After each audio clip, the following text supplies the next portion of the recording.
Кудайдын сүйүүсүн кантип сезсек болот? Римдиктердин 5-бөлүм 8-аятта мындай сөздөр жазылат. Кудай өзүнүн бизге болгон сүйүүсүн далилдеди дейт.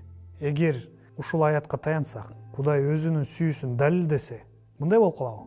Ал айтабы, 1 сааттык насаат сөз же кызмат кылгыла деп ушул сүйүүсүн көрсөтөбү? Ушундайбы сүйүүс? Албетте жок. Жок, албетте Кудай эмнени айтса ал ошону кылат да. Мен нанмын десе ал нан берет. Мен суумун десе суу берет. Мен сүйүүмүн десе сүйүүсүн тартылайт. Бирок кантип өзүнүн жалгыз уулун Исаны бул өмүргө жиберип, биз үчүн өлгөндөн башка эч нерсе жок. Ал сени абдан жакшы көрөт. Кудай айтат, мен сүйүүнүн булагымын дейт. Эч качан токтобойт. Биздин кылган ишибиз болобу, жакшы иш болобу, жаман иш болобу, анын сүйүүсүнө таасир этпейт. Бул эч кандай мындай сүйүүсүн алмаштырып кошуп коебу дегенди билдирбейт. Башкача айтканда, таштын таш болуу жөндөмүнө, суунун суу болуу жөндөмүнө, асмандын мындай айтканча асман болуу жөндөмүнө биз эч качан таасир эте албайбыз. Ошондой эле биз Кудайдын сүйүүсүнө эч кандай таасир бере албайбыз.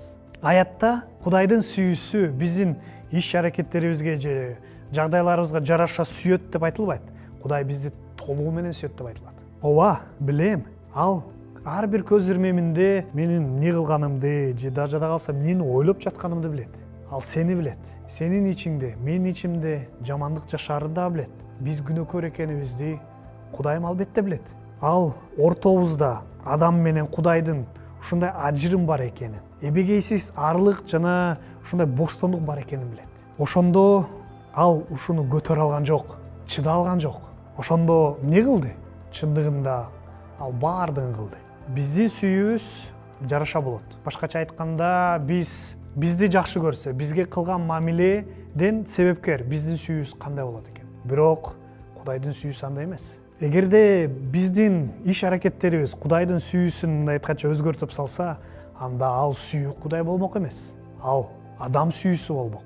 Биз ушундай жакшы көрөт экенбиз, биз ушундай сүйөт экенбиз. Бирок сен эмне кылба? Кудайым сени сүйө берет. Кандай жамандык кылбасаң дагы Кудай сүйөт сени. Ушул нерсе адам үчүн кыйын го дейм, муну кабыл алыш. Анткени биз көнүп калганбыз же биз билебиз, түшүнөбүз, Кудайдын сүйүүсүнө ээ болуш үчүн биз аны далилдешибиз керек деп эсептейбиз. Чындыгындабы? Жок. Биз бул Кудайдын сүйүүсүнө ээ боло албайбыз. Ошол заматта эле бул Кудайдын сүйүүсүн биз жогото албайт экенбиз. Эми ушунун баарын уккандан кийин сиз өзгөргүңүз келеби? Мен күн сайын ушундай сыйынуу менен Кудайга кайрылганды чакырам. Кудайым, мен өзгөргөндү каалайм. Ооба, билем, мен кандай болбосом дагы сен мени жакшы көрөсүң. Бирок азыр суранам, мени өзгөртчү. Мени ушул бойдон калтырбачы. Амин. Унутпаңыз, Кудайым лайк берген эмес, ал өмүрүн берген.